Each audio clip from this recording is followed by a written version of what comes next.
اعوذ باللہ من الشیطان الرجیم بسم اللہ الرحمن الرحیم۔ MS نیوز HD5 کی ناظرین السلام علیکم۔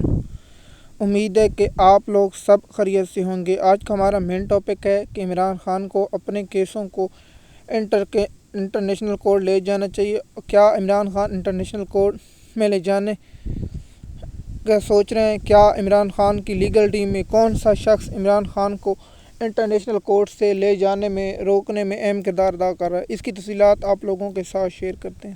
دیکھیے کہ میں نے ہر وقت عمران خان صاحب کے جو کیس ہیں ان کے بارے میں آپ لوگوں کو اپڈیٹ دی ہے اور آپ لوگوں کو انفارمیشن شیئر کی ہے تاکہ آپ لوگوں تک مکمل انفارمیشن پہنچے۔ لیکن افسوس، جب سے ڈوگر سرکار آئی ہے اسلام آباد ہائی کورٹ میں تو انصاف کا قتل عام، انصاف جیسے کہتے ہیں انصاف دیکھتے ہوئے نہیں نظر آنا چاہیے۔ انصاف نظر اب تو عدالتیں بھی نظر نہیں آ رہی، پہلے تو عدالتیں کچھ نظر آ رہی تھیں، اب تو عدالتیں نظر نہیں آ رہی۔ نہ عمران خان صاحب کے کیس مقرر ہو رہے ہیں، نہ کوئی اور کیس مقرر ہو رہے ہیں۔ جیسے کہ آپ جانتے ہیں کہ عمران خان صاحب کی لاہور ہائی کورٹ میں درخواستیں ضمانتوں کی جو درخواست دی گئی ہیں وہ بھی سماعت کے لیے مقرر نہیں ہیں، 2 ماہ ہو گئی ہیں۔ لیکن افسوس کہ جسٹس عالیہ نیلم صاحبہ اس پر بھی خاموش ہیں، کیونکہ مریم نواز صاحب کا سخت آرڈر ہے، جو مریم نواز کے خلاف جائے گا وہ گرفتار ہو جائے گا، کیونکہ مریم نواز بہت اہم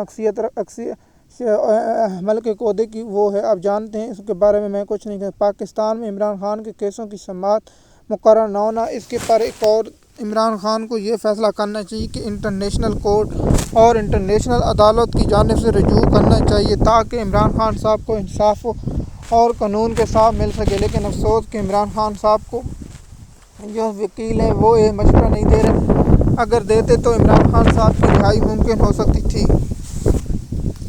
لیکن عمران خان صاحب کو گرفتار ہوئے اب 2 سال ہونے کے قریب ہیں۔ ماہ رمضان کے بعد یا عید کے بعد PTI کی لیگل ٹیم کیا سوچ رہی ہے؟ ابو ذر نیازی نے کہا ہے کہ ہمیں امید ہے ماہ رمضان میں ایک سماعت بھی نہیں ہوگی، جو روزانہ عمران خان کی کیسوں کی سماعت مقرر ہوتی تھی۔ آپ کو معلوم ہوگا کہ عمران خان صاحب کے جو کیس سماعت کے لیے مقرر ہیں وہ کیس سماعت کے لیے مقرر نہیں ہو رہے۔ نہ سپریم کورٹ میں نہ عمران خان صاحب کی ملاقاتیں۔ اب سلمان اکرم راجہ صاحب کو چاہیے کہ عمران خان صاحب کا کیس انٹرنیشنل کورٹ میں دے دینا۔ یہ کب تک رہیں گے؟ یا جو باہر موجود لیڈرشپ موجود ہے، شہباز گیلنا، وہ عمران خان صاحب کا انٹرنیشنل کورٹ اور عمران خان صاحب کو کرنے کے لیے کردار ادا کرنا چاہیے۔ جیسے کہ آپ جانتے ہیں کہ پاکستان کی عدالتیں 26 آئینی ترمیم کے بعد سپریم کورٹ کورٹیں بک چکی ہیں، وہ آپ لوگوں کو مجھ سے بھی زیادہ معلوم ہے۔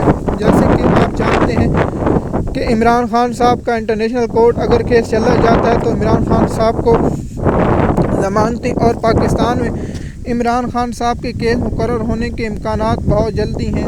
اگر عمران خان صاحب کا کیس اسلام آباد انٹرنیشنل کورٹ میں لگ جاتا ہے تو عمران خان کی ضمانتیں یہاں منظور ہونے کے بہت سے امکانات ہیں تاکہ پاکستانی عدالتوں پر دباؤ بڑھ سکتا ہے۔ لیکن افسوس کہ PTI کے پاس نہ PTI کے رہنماؤں کے پاس نہ عمران خان صاحب کی رہائی کا عمل ہے، اس پر الگ ٹاپک بنائیں گے۔ لیکن افسوس کہ PTI نہ عمران خان کو رہا کرانے میں نہ عمران خان صاحب کے کیس مقرر کرانے میں دلچسپی رکھتی ہے۔ ان کو چاہیے تھا کہ سپریم کورٹ میں ایک عسکری جو بینچ ہے اس کے سامنے درخواست دینی یا استدعا کرنی چاہیے، کہنا چاہیے کہ ہماری درخواستیں مقرر کی جائیں۔ لیکن افسوس ہے کہ عمران خان صاحب کی درخواستیں مقرر نہیں کی جا رہی۔ اس پر الگ ٹاپک بنائیں گے اور آپ لوگوں کو اس کی تفصیلات سے آگاہ کریں گے۔ جیسے کہ آپ جانتے ہیں عمران خان صاحب کے جو اڈالہ جیل میں ملاقاتیں بند کی گئی ہیں، وہ آپ مجھ سے بہتر جانتے ہیں کہ ملاقاتیں عمران خان صاحب کی کیوں بند کی گئی ہیں، وہ آپ مجھ سے بہتر زیادہ جانتے ہیں۔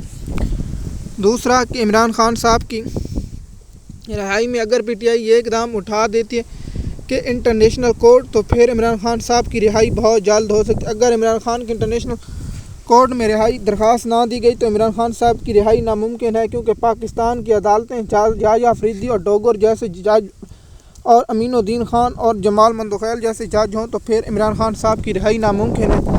MS نیوز کی ناظرین، اگر آپ میرے اس بات سے اتفاق ہیں تو آپ نیچے کامنٹ میں لکھیں کیا عمران خان کو انٹرنیشنل کورٹ میں جانا چاہیے یا نہیں۔ اس پر الگ ٹاپک بنانا بناؤں گا کہ پاکستان کی عوام اس پر کیا رائے رکھتی ہے۔